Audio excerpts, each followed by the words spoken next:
আমরা এখন ময়মনসিংহ বোর্ড 2024 সালে আসা এই সৃজনশীল প্রশ্নটার সমাধান করব। আমাদের ইজিমেথ বইয়ে প্রত্যেকটা অঙ্কের সাথে একটা করে কিউআর কোড দেওয়া থাকবে, যেই কিউআর কোডটি স্ক্যান করা মাত্রই ওই নির্দিষ্ট অঙ্কটির সমাধানের ভিডিও আপনারা দেখতে পাবেন, যেটি আপনাদের জন্য অনেক বেশি উপকারী হবে। তাই আশা করি আপনারা সবাই ইজিমেথ বইটি সংগ্রহ করে ফেলবেন ইনশাআল্লাহ। ময়মনসিংহ বোর্ড 2024 সালে যে সৃজনশীল প্রশ্নটি এসেছিল তার উদ্দীপকে কিছু তথ্য দেওয়া রয়েছে। যেমন প্রথমে বলা হয়েছে P = 2 - sin square theta, Q = 2 + tan square theta, R = cosec theta. এই তিনটা তথ্য এখানে আমাদের দেওয়া রয়েছে। P = 2 - sin square theta, Q = 2 + tan square theta, R = cosec theta. এই তিনটা তথ্য এখানে দেওয়া রয়েছে। এরপরে ক খ গ তিনটা প্রশ্ন রয়েছে, আমরা ধারাবাহিকভাবে সবগুলো প্রশ্নেরই সমাধান করব ইনশাআল্লাহ। প্রথমে যদি ক নাম্বার প্রশ্নের কাছে যাই, এখানে বলা হয়েছে cosec থিটা - cot থিটা = 4/3 হলে cosec থিটা + cot থিটা এর মান নির্ণয় করো। তাহলে আমাদেরকে cosec থিটা - cot থিটা = 4/3 এই একটা তথ্য আমাদেরকে দিয়ে দিল। এখন আমাদেরকে বলতেছে cosec থিটা + cot থিটা এর মান নির্ণয় করার জন্য একদম সহজে এই অঙ্কটা আমরা সমাধান করে ফেলতে পারি। চলেন আমরা সমাধান করি। আমরা লিখলাম, দেওয়া আছে cosec থিটা - cot থিটা = 4/3। এবার আমরা একটা তথ্য জানি, শুধু আমরা না, আপনারাও জানেন। আমরা জানি cosec square theta - cot square theta = 1।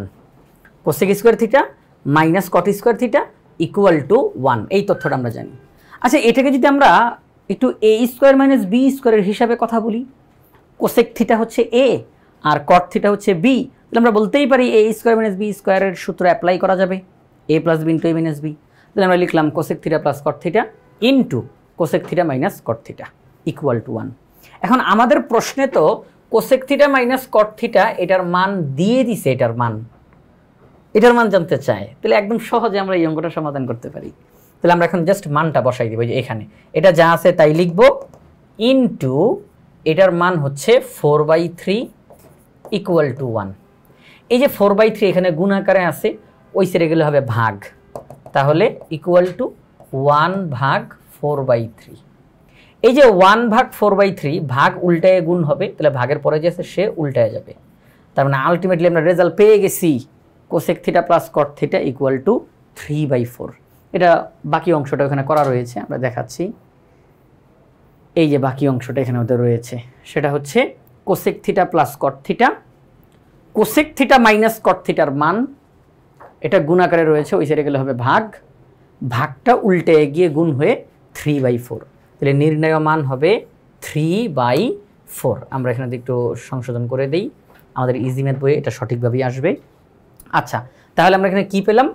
আমাদের এই যে cosec থিটা + cot থিটা এটার মান কত? 3/4।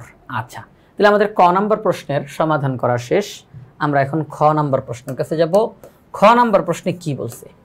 খ নাম্বার প্রশ্নে বলা হয়েছে প্রমাণ করো যে 1/p + 1/q = 1। এটা প্রমাণ করার অঙ্ক, বাম পক্ষ সমান ডান পক্ষ।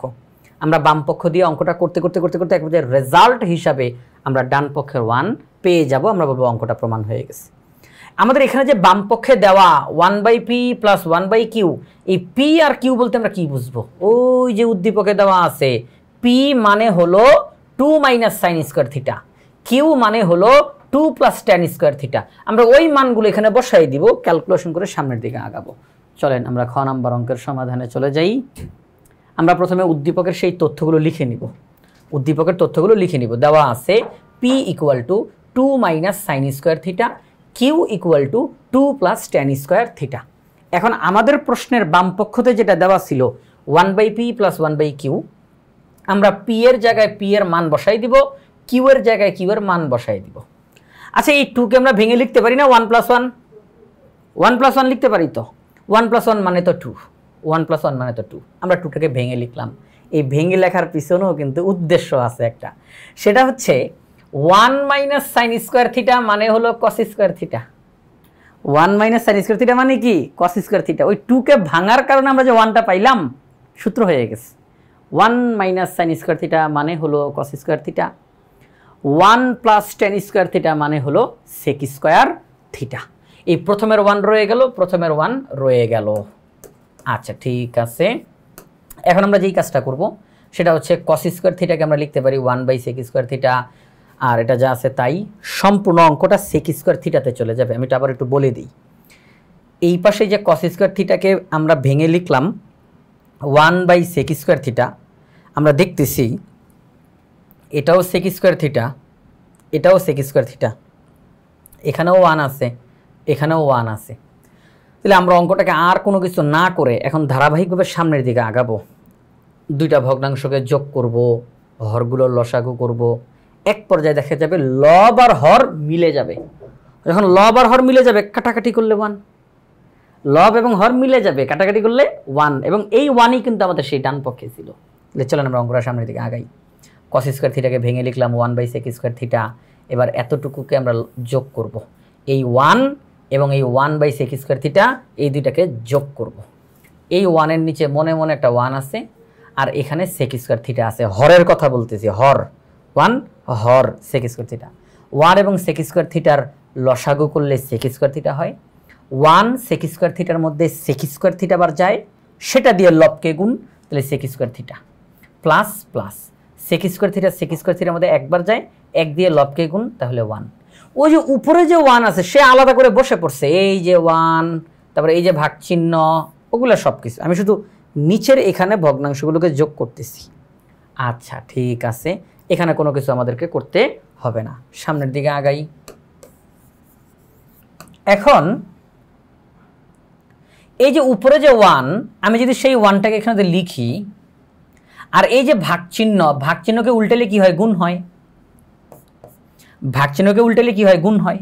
উপরের 1 ভাগ চিহ্নকে উল্টালে হয় গুণ, তাহলে ভাগের পরে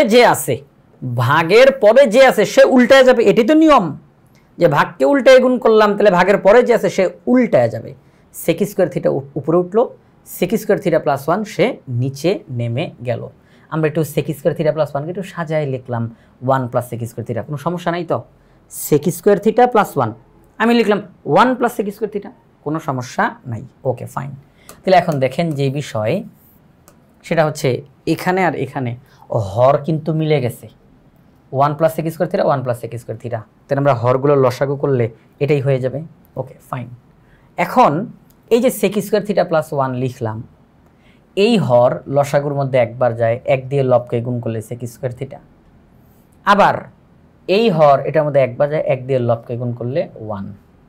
তাহলে আমরা এখানে দেখলাম কাটাকাটি করা যায়। sec square theta plus 1 sec square theta plus 1 এর মধ্যে একবার যায়, তাহলে আমরা সেই ফলাফলটা এখানে আমাদের লিখলাম ইকুয়াল টু 1। তাহলে আমাদের প্রশ্নের বাম পক্ষতে দেওয়া ছিল প্রমাণ করো যে 1/p plus 1/q equal to 1। আমরা p এর মান বসাইলাম, q এর মান বসাইলাম, ক্যালকুলেশন করতে করতে করতে করতে এক পর্যায়ে লব আর হর কাটাকাটি গিয়ে 1 রয়ে গেল। তাহলে বাম পক্ষের কাজ করতে গিয়ে ডান পক্ষে চলে আসছে, বাম পক্ষের কাজ করতে গিয়ে ডান পক্ষ চলে আসছে। ও তাহলে দুইটা পক্ষ সমান, কারণ সমান না হলে তো আসতো না, তাহলে দুই পক্ষ সমান। তাহলে আমাদের এই খ নাম্বার অঙ্কটা প্রমাণ হয়ে গেল। আমাদের তারা বলছিল প্রমাণ করো, তাহলে খ নাম্বার অঙ্কটা প্রমাণিত। আমরা এখন যাব গ নাম্বার অঙ্কতে।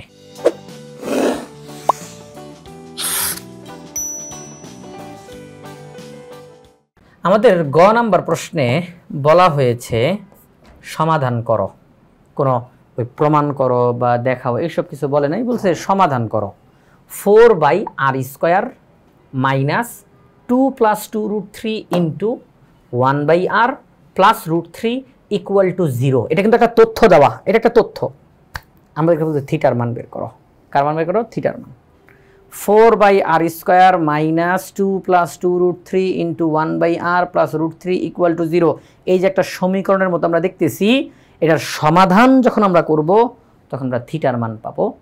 এবার ওই থিটার মানে একটা সীমাবদ্ধতা দিয়ে দিছে, থিটা সূক্ষ্মকোণ, অর্থাৎ 0 ডিগ্রির বড় 90 ডিগ্রির ছোট, এই সীমানার বাইরে এটা যেতে পারবে না। আমরা এখানে যে আর দেখতেছি উদ্দীপকে কিন্তু আর আছে, এই যে আর ইকুয়াল টু কোসেক থিটা। তাহলে এই আর এর জায়গায় আমরা কোসেক থিটা বসাবো, আর এর জায়গায় কোসেক থিটা বসাবো, ক্যালকুলেশন করব। চলেন আমরা অঙ্কটা সামনের দিকে আগাই। আমরা উদ্দীপকের সেই তথ্যটাকে প্রথমে লিখে ফেললাম, দেওয়া আছে আর ইকুয়াল টু কোসেক থিটা। আমাদের প্রশ্নে বলা ছিল 4/r² - 2 + 2√3 × 1/r + √3 = 0। আমরা লিখলাম আর এর জায়গায় আর এর মান যেহেতু স্কয়ার আছে তাহলে কোসেক স্কয়ার থিটা 2 + 2√3 1/r আর এর জায়গায় আর এর মান বসাই দিলাম। Okay fine.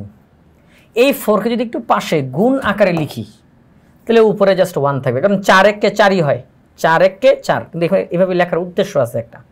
4 কে পাশে সরায় গুণ আকারে লিখলাম, তাহলে 1/cosec² থিটা। এটার সাথে এটা গুণ দিলে আগেরটাই হয়। ওকে ফাইন, বাকি সব কিছু ঠিক আছে। এখন 1/cosec² থিটার পরিবর্তে এই যে 1/cosec² থিটার পরিবর্তে লেখা যায় sin² থিটা। 1/cosec থিটার পরিবর্তে লেখা যায় sin থিটা। খেয়াল করি 1/cosec² থিটা, তাহলে আমরা লিখতে পারি sin² থিটা। 1/cosec থিটা তো sin থিটা লিখলাম। সামনের দিকে আগাই। সম্পূর্ণ অঙ্কটা একটা ত্রিকোণমিতিক অনুপাতে এখন একদম সহজভাবে চলে আসছে, আর এখন আমরা ভগ্নাংশ তেমন দেখতেছি না। আচ্ছা, তাহলে 4 sin² থিটা মাইনাস এই ব্র্যাকেটের সাথে sin থিটা গুণাকারে আছে, এই ব্র্যাকেটের সাথে sin থিটা গুণাকারে আছে, তাহলে sin থিটা দিয়ে গুণ দেন। তাহলে sin থিটা দিয়ে 2 কে গুণ দিলে 2 sin থিটা, সামনে মাইনাস। sin থিটা দিয়ে 2√3 কে গুণ দেন, তাহলে 2√3 sin থিটা, সামনে মাইনাস, কারণ প্লাসে মাইনাসে মাইনাস, প্লাসে মাইনাসে মাইনাস, পাশে √3। 4 sin² theta minus 2 sin theta minus 2√3 sin theta plus √3। আমরা এই দুইটা পদ থেকে এই যে এই দুইটা পদ থেকে কমন নিতে পারি, ভাগ করি তাহলে থাকে 2 sin থিটা মাইনাস √3, যদি এটাকে ভাগ করি তাহলে থাকে প্লাসে মাইনাসে মাইনাস 1। Okay fine. আমরা দেখলাম দুইটা ব্র্যাকেটের মধ্যে একই তথ্য, একবার লিখলাম। ব্র্যাকেটের বাইরে যারা আছে তাদেরকে আমরা ব্র্যাকেটের ভিতরে লিখলাম। এখন আমরা হয় অথবা শব্দ ব্যবহার করতে পারি। কি ব্যবহার করতে পারি? হয় অথবা। এই শব্দটা হয় 2 sin থিটা - 1 = 0 অথবা 2 sin থিটা - √3 = 0। তাহলে আমরা ওই যেই কথা সেই কাজ।